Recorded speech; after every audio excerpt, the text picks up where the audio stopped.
Assalamualaikum warahmatullahi wabarakatuh.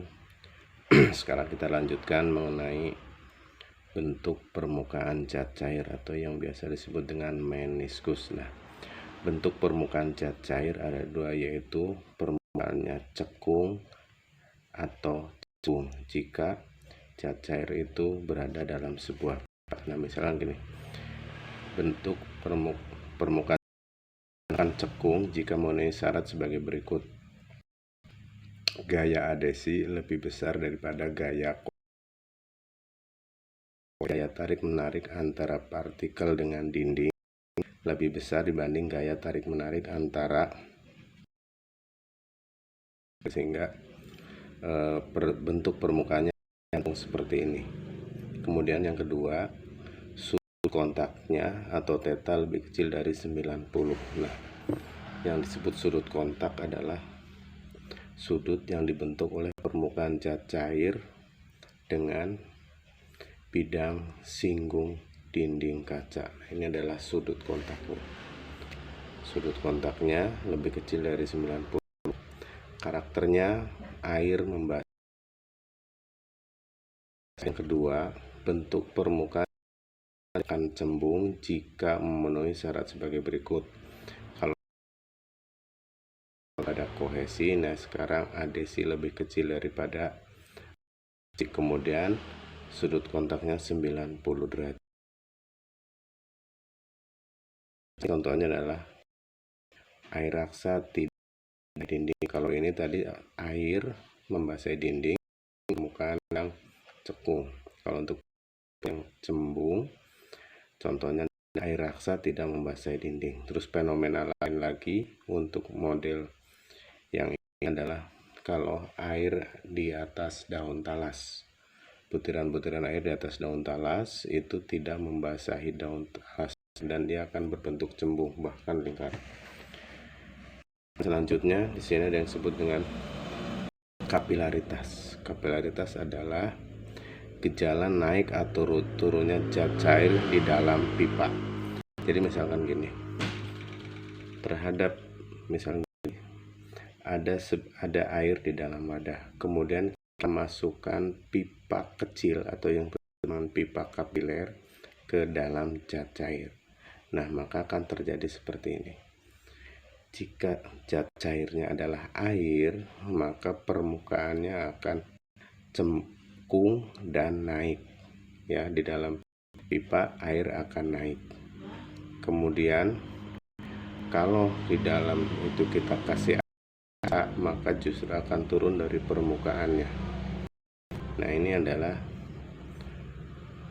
kapilaritas ya, jadi permukaannya akan naik atau turun. Nah, kenaikan atau penurunannya sesuai rumus ini, Y sama dengan 2 gamma cos theta per rho.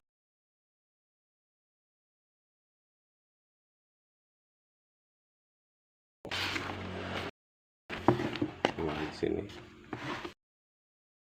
rho massa jenis cat cair, kemudian sudut kontak, tegangan permukaan ya, yang kemarin udah pelajari. Kemudian ini jari-jari pipa kapiler.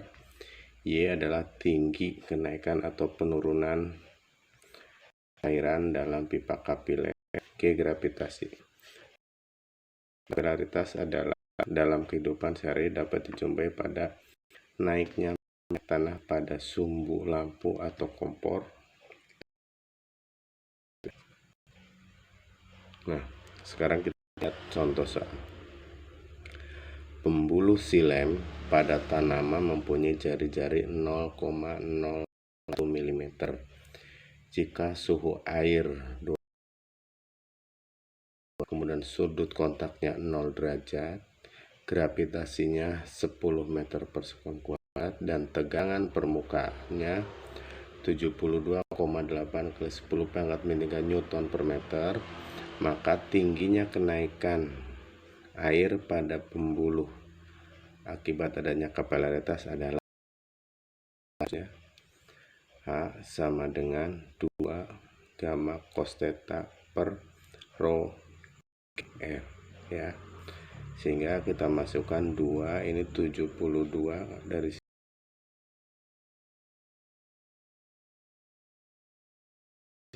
1000 ya, rho air 1000, kemudian gaya gravitasinya 10, kemudian R ini jari-jari 0,01 kali pangkat min 3 ini jadikan ke meter, sehingga hasilnya 6 kali 10 pangkat min 2 meter ya. Jadi ini naik sebesar segini.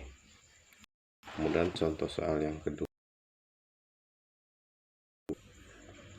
di laboratorium sebuah pipa kapiler yang berdiameter 0,6 mm dimasukkan secara tegak lurus ke dalam sebuah berisi air raksa jenis 13.600 km kubik, sudut kontak 10 derajat, permukaannya 0,06 Newton per meter, maka berapa penurunan raksa dalam pipa kapalnya 9,8. Kemudian kita masukkan di sini sama seperti tadi, 2 kali 0,06 kali cos 140 per 13.600 kali 9,8 3 kali 10 pangkat min 4, ini adalah min. Nah, hasil min ini kan bahwa terjadi penurunan permukaan. Kalau hasilnya plus, sehingga di sini adalah naik. Oke, demikian, mudah-mudahan bisa dipahami.